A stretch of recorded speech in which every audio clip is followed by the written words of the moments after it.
গাড়িটি র্যাম্পে উঠাতে লেগে কম্প্রেসার পাইপ সব ভেঙে ফেলেছে। এখন আমরা পাইপটি বের করব। এই পাইপটি বের করতে আপনার মাউন্টিন খোলা লাগবে।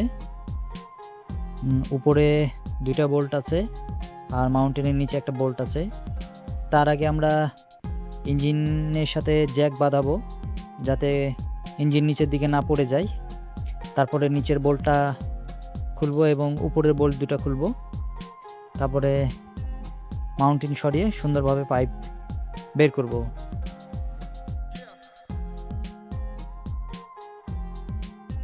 টয়োটা ইয়ারিস গাড়িতে এই সিস্টেমটা থাকে। আপনারা এই সাকশন পাইপটাকে 2 পার্টে করে নিলে পরবর্তীতে আপনাদের কাজের সুবিধা হবে। শুধু আপনাদেরই না, যে মিস্ত্রি কাজ করবে তার জন্য সবথেকে বেশি সুবিধা হবে। পাইপ বের করা হয়ে গেছে।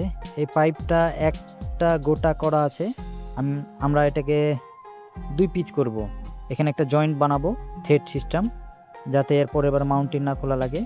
আর এই জায়গাটা সুন্দর করে ফিটিংস দিয়ে ঝালাই করে নিয়ে আসবো। কন্ডেন্সারে কিছু হয়নি, কন্ডেন্সার ঠিকঠাক আছে।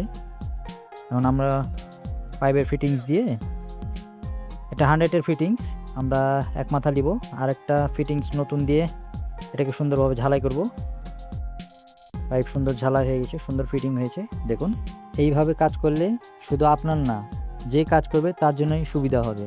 এত কিছু খুলে কাজ করা লাগবে না। এখন আমরা বাতাস দিয়ে দেখব লিক করছে কিনা, কোথাও চেক টেক করে তারপর গ্যাস রিফিল করে দেব। ঠান্ডা সুন্দর হচ্ছে, এক ঘামছে।